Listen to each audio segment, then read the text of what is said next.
Okay, welcome back to the second part of One Man's Faith. We're going to look at Passover and the feasts that are associated with Passover. Because God gave 7 feasts. And it just so happens that 3 occur together at the first of the year. Then about 3 months later, 1 occurs. And about 3 months after that, 3 more occur together.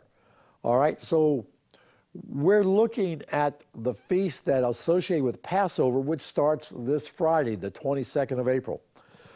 So I was kind of setting the tone for where we're going. Their calendars are different because they're lunar than our calendar. Their calendar, the new moon, any night you go out and there's no moon, that's the first of the month for our Jewish brothers and sisters. All right? So, God said, okay, this is going to be the first day of the first month for you. And then he goes down in chapter 12 of Exodus and he says in verse 3, "Speak to all the congregation of Israel, saying, on the 10th of this month, they are each to take a lamb for themselves according to their father's household, a lamb from each household." Now, if the household is too small for a lamb, then he and his neighbor nearest his house are to take one according to the number of persons in them, according to what each man should eat, and you are to divide the lamb.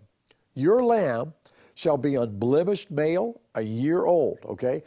So God is setting the tone. He said, all right, this is the first day. On the 10th day of this new month for you, each family, each household is to take a lamb, all right, on the 10th. And you're to hold that lamb. You're to keep that lamb until the 14th. So 4 days they are to keep the lamb with them.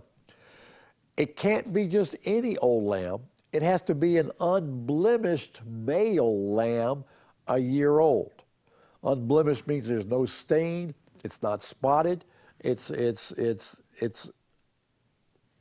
perfect, so to speak. Okay? A year old, and you shall keep it until the 14th day, when the whole assembly of the congregation of Israel is to kill it at twilight. That is when the sun goes down. Moreover, they shall take some of the blood and put it on the 2 doorposts and the lintel, which is the top part of the houses, top part of the door, the main door, in which they eat it.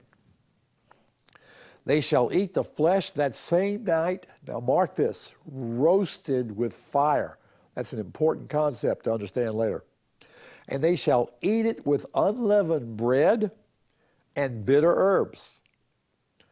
Do not eat any of it raw or boiled at all with water, but rather roasted with fire, both its head and its legs along with its entrails, and you shall not leave any of it until morning.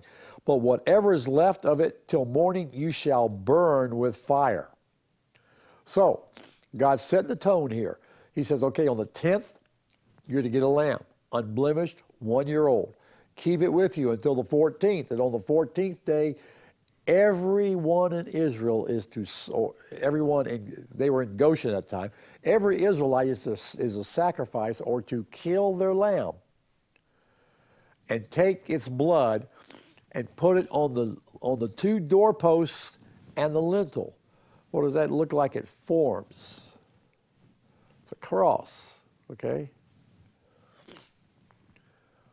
They are to do that on the house in which they're going to eat. All right, the lamb is to be roasted with fire. That's an important concept to understand, and I'll tell you why later. And you're to eat unleavened bread and bitter herbs. Why bitter herbs? Well, he tells you later. And any that is left over, if you have anything left over, burn it. You're to burn it all up. You're not to leave it and just let it rot. Okay? Now, verse 11 of chapter 12. Now you shall eat it in this manner. This is how you to eat it now. He shows you what to eat, how to cook it. Now, this is how you do it. You are to eat it in this manner, with your loins girded. That means you're dressed, fully dressed, your sandals on your feet, your staff in your hand, and you shall eat it in haste. It is the Lord's Passover. For I will go through the land of Egypt on that night, and will strike down all the firstborn in the land of Egypt, both man and beast. And against all the gods of Egypt I will execute judgments. I am the Lord. The blood shall be a sign for you on the houses where you live, and when I see the blood, I will pass over you. And no plague will befall you to destroy you when I strike the land of Egypt. Okay? So he says, you're to have your bags packed, you're to be ready to go. Because once this plague occurs, they're going to want to get rid of you. And you don't want to hesitate or wait. As soon as Pharaoh says, go, go. All right, so they had to eat it in haste. Okay, now,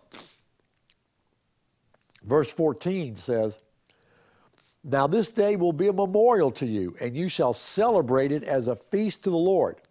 Throughout your generations, you are to celebrate it as a permanent ordinance. Permanent means forever. 7 days you shall eat unleavened bread, but on the first day you shall remove leaven from your houses. For whoever eats anything leavened from the first day until the seventh day, that person will be cut off from Israel.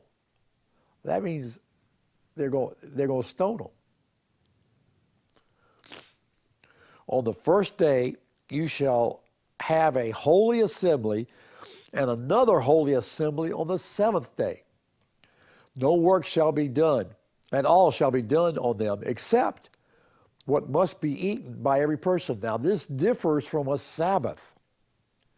A Sabbath, they couldn't even prepare a meal. They had to do it the night before. But on Passover, on the first and on the seventh day, they were to have a holy convocation. In other words, it was to be church. But they could prepare a meal. Okay.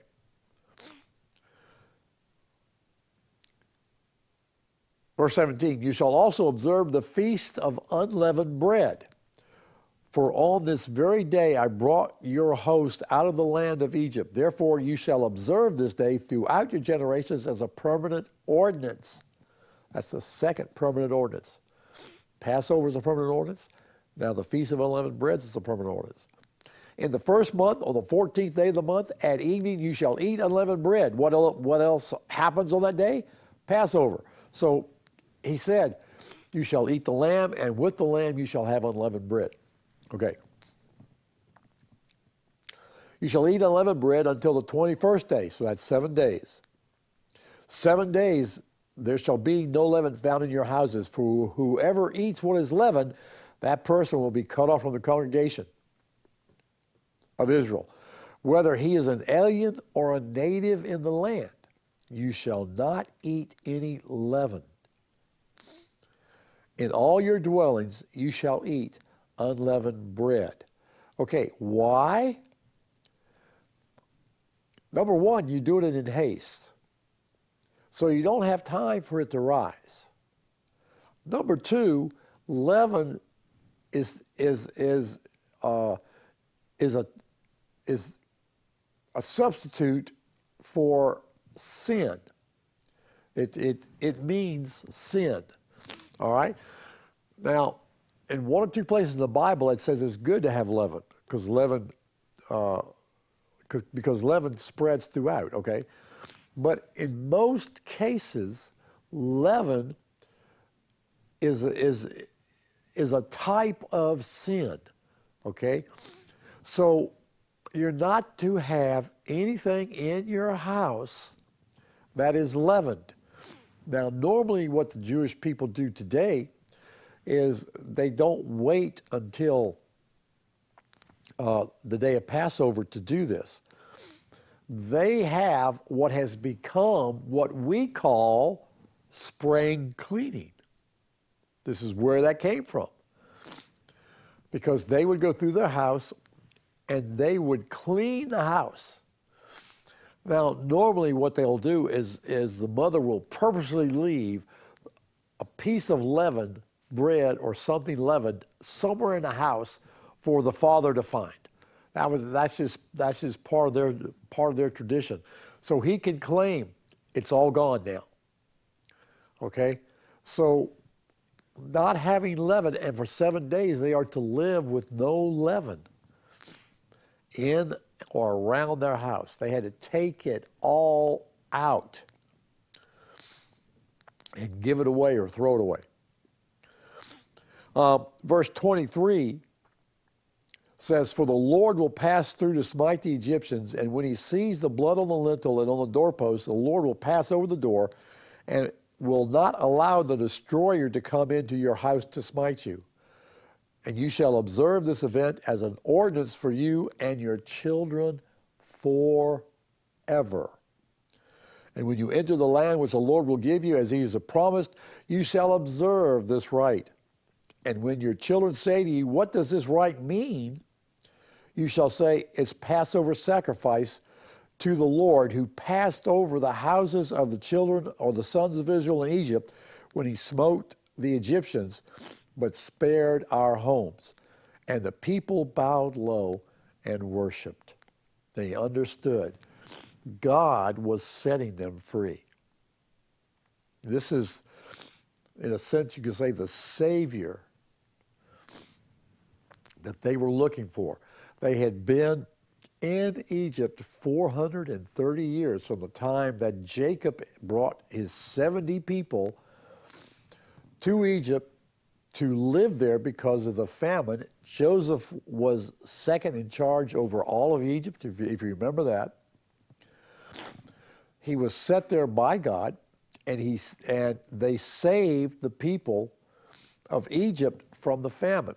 Well, if you remember the rest of Exodus, the Pharaoh died, and the next Pharaoh and the one after that did not recognize who the Israelites were. And they were afraid. And so they put them in bondage because they were afraid they might rise up and take over Egypt. That was the purpose for it, plus they needed some labor. So they did all that. All right, now we're going to move on, but after we take a break. So we're going to take a break, and I'll be right back.